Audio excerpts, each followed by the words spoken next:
SMM, September 12, 2025, Branch RP Pangasinan. Attendees, Judy Ann, Marie Police, Christian Paul, and si Roman. Bali sa warehouse, store delivery schedule natin is every Wednesday. Sa warehouse request inventory, bali merong Raglan na 3/4, XS to XXL, wala tayong inventory nun. Yung Raglan 3/4 din na navy blue, XS to XXL, zero din yung inventory natin. Sa TIT CBC Moose Green naman, bali yung size doon is medium large and 2XL. Bali ang may stocks lang tayo is medium 3 and then 2XL is isa.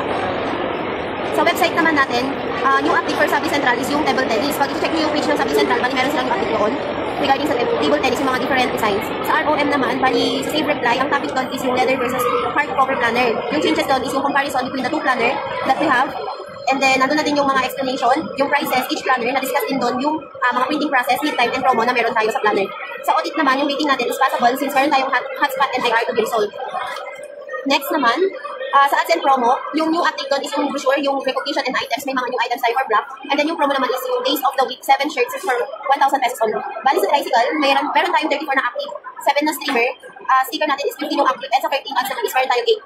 And then sa treasury, bali yung cost of refund, hindi nagustuhan ni customer lahat ng fabric na pinisend sa kanya. Bali nabayad na siya and wala pang nagagawa. Bali, nag-check pa lang sila ng fabric pero wala siyang nagustuhan doon. So, yung lesson doon is may mga bagay talaga na hindi para sa atin. So, instead of pushing it harder, pero hindi talaga para sa atin, let's accept it na lang na it's not meant for us. Sabi nga nila, you lost the stars while chasing the moon.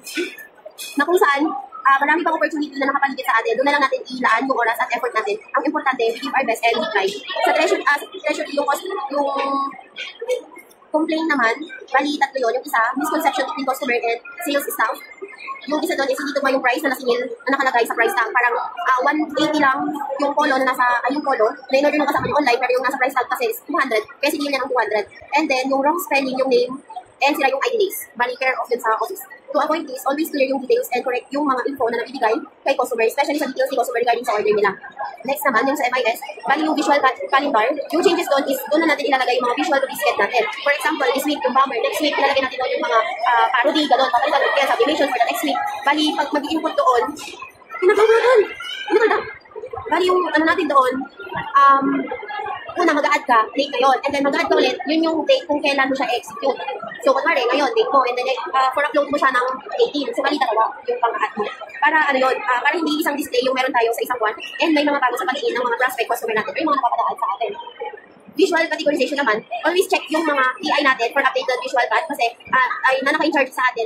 Check in daily kasi hindi na siya nilalagay sa SMM. Kumbaga nakadirect na sila sa mga TI. And then sa HR naman, yung new report for workshop enrollment, bali minimum 1, maximum of 3 per month yung per personnel dapat. So based on what course you wanted to join, position dapat isa mas. Kunwari, sa graphic, yung mga sublimation, editing na doon. So mag-enroll tayo. Launch siya ng September 13. Ayun, deadline niya is Monday, ang September 15. So kailangan natin mag-enroll ng isa maximum na ng 3.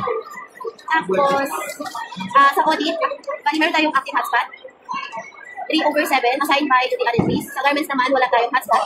And sa thought of the day, yung topic doon is aggressive customer. So, kapag nakaka-encounter ka ng mga aggressive customer, ang gagawin natin is listen and agree to them first. Saan sila pupugot, ano yung mga POV nila sa buhay, ano ang mga wants, needs, stories nila, bago natin ilalang yung meron tayo. Kunin muna natin the customer by agreeing with them first. Kasi if they feel naman na nakakakita sila, yung tiwala nila is mabilis nang ibigay sa atin. So, yun lang po. Thank you.